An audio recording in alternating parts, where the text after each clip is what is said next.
Hello, and welcome to the Chatterbox Letters podcast. I am going to be reading my very huge chatter-like letter to my listeners. The book, aka Chatter Letter, is called Holes.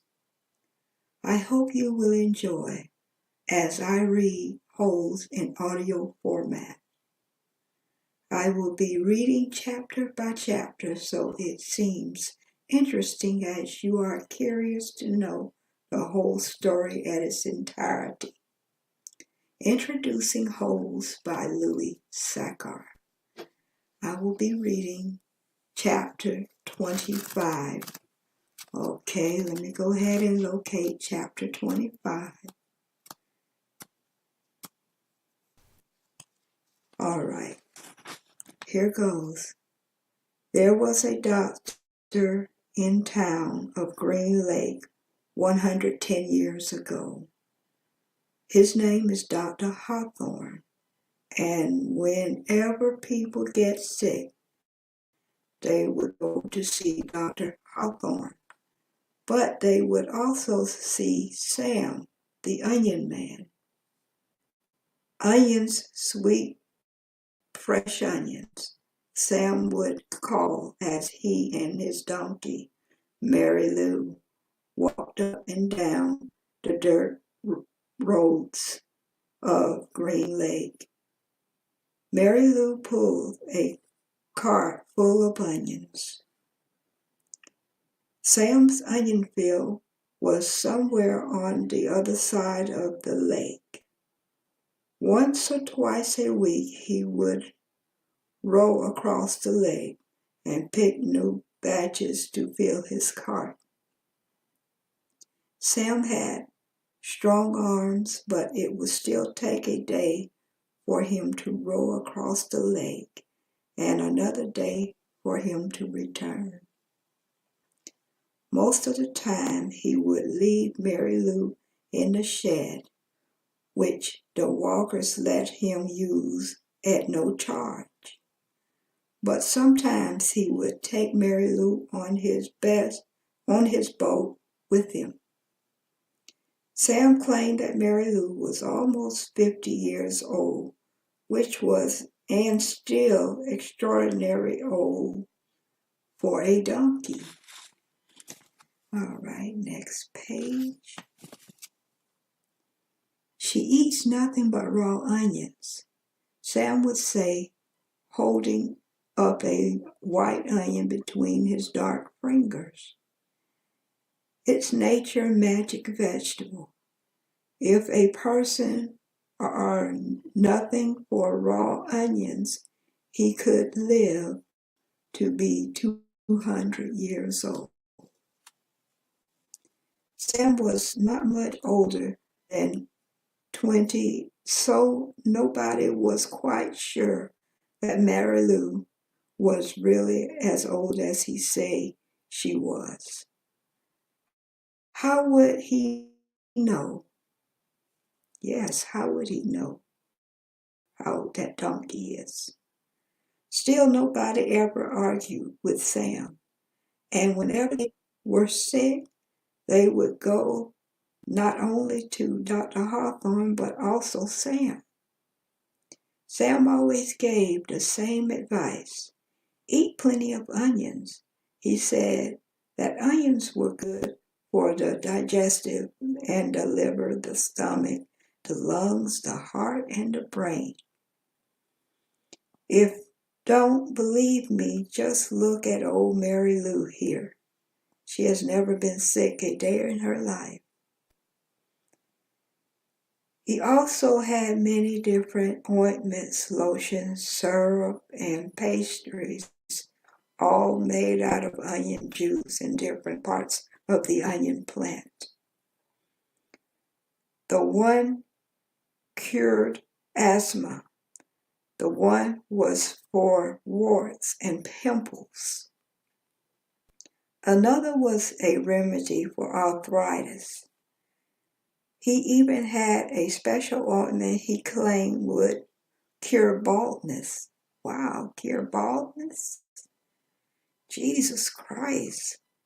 Just rub it in on your husband's head every night when he's sleeping, Mr. Collingwood, and soon his hair would be as thick and long as Mary Lou's tail. Wow.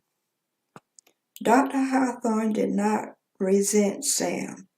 The folks of Green Lake were afraid to take chances. They would get in from Hawthorne and connections from Sam. After they got over their illness, no one could be sure, not even Dr. Hawthorne, which of the two treatments had done its trick. Dr. Hawthorne almost completely bald, and in the morning his head often smelled like onions. Wow, that's tough. Whatever Catherine Broadlow brought onions, she would always buy an extra one or two, and would let Mary Lou eat them out of her hand. Is something wrong? Sam asked her one day as she was eating Mary Lou. You seem distracted. Oh, just the weather, said Miss Catherine. It looks like rain clouds moving in. Me and Mary Lou would like the rain, said Sam. Oh, I like it fine, Miss Catherine, as she rubbed the donkey's rough hair on top of his head. It's just that the roof leaks in the schoolhouse. I can fix that, said Sam. What are you going to do? Catherine joked. Fill the holes with onion paste. Onion paste? Wow, that's odd. Sam laughed. I'm good with my hands, he told her. I built my own boat. If it leaked, I'd be in big trouble. Catherine couldn't help but notice his strong, firm hands. They made a deal. He agreed to fix the leaky roof in exchange for 6 jars of spiced peaches. It took Sam a week to fix the roof, because he could only work in the afternoon after school let out and before night classes began. Sam wasn't allowed to attend classes because he was a Negro, but he let him fix the building. Miss Catherine usually stayed in the schoolhouse, grading papers and such, while Sam worked on the roof. She enjoyed what little conversation they were able to have, shouting up. Okay, next page. And down each other. She was surprised to his interest in poetry. When he took a break, she would sometimes read a poem to him. On more than one occasion, she started to read a poem by Poe or Longfellow, only to hear him finish it for her from memory. She was sad when the roof was finished. Is someone or something wrong? He said. No, you did a wonderful job, she said. It's just that windows won't open. The children and I would enjoy a breeze now and then. I can fix that, said Sam. She gave him 2 more jars of peaches, and Sam fixed the windows. It was easier to talk to him when he was working on the windows. He told her about his secret onion field on the other side of the lake, where the onions grow all year round and the water runs uphill. When the windows were fixed, she complained that her desk wobbled. "I can fix that," said Sam. The next time she saw him, she mentioned that the door doesn't hang straight. And she got to spend another afternoon with him while he fixed the door. By the end of the first semester, Onion Sam had turned the old run-down schoolhouse into a well-crafted, freshly painted jewel of a building that the whole town was proud of. People passing by would stop and admire it. "That's our schoolhouse. It shows how much we value education here in Green Lake." The only person who wasn't happy with it was Miss Catherine. She'd run out of things needed to be fixed. She sat at her desk one afternoon, listening to the pitter-patter of the rain on the roof. No water leaked into the classroom except for the few drops that came in her eyes. "Onions, hot, sweet onions," Sam called out on the street. She ran to him. She wanted to throw her arms around him, but couldn't bring herself to do it. Instead, she hugged Mary Lou's neck. "Is something wrong?" he asked her. "Oh, Sam,"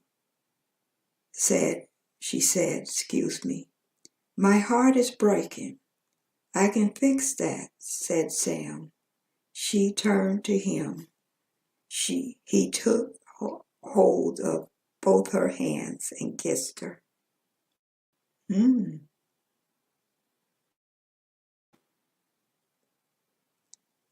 Because of the rain, there was no one else out on it. Even if there was, Catherine and Sam would have noticed. They were lost in their own world. At least at that moment, however, Hattie Parker stepped out of the general store. They didn't see her, but she saw them. She pointed her quivering finger in the direction and whispered, "God will punish you." Wow. I wonder what that was all about. I mean, this whole chapter was about Onion Sam and Catherine Barlow and how he smelled of onions. Everything was all about onions in this chapter. And Catherine Barlow, as she got kissed by the Onion Man. Wow, this is deep. It never talked about the guys who are digging the holes. It just talked about Onion Sam and how he sold his onions, how he made his onions into a paste, or rather though, onions was healing to him because he said his horse Mary Lou was never sick a day. Man, that was kind of interesting for that chapter. Okay, I'm going to say like, share, subscribe to my podcast. Hit that notification button to know once I go live. Ring that bell for updates on my podcast.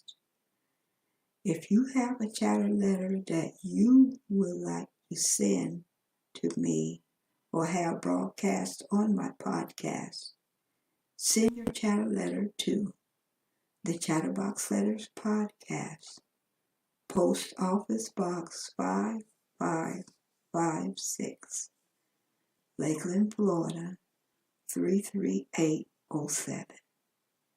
You can write whatever you want to write about in your chatter letter. Please keep it clean, your letters clear and discreet. And please, everyone, send me that first chatter letter. I will appreciate it, and it will make a whole lot of difference to me. Please don't hesitate to send your chatter letter. You always procrastinate, and send your letter today.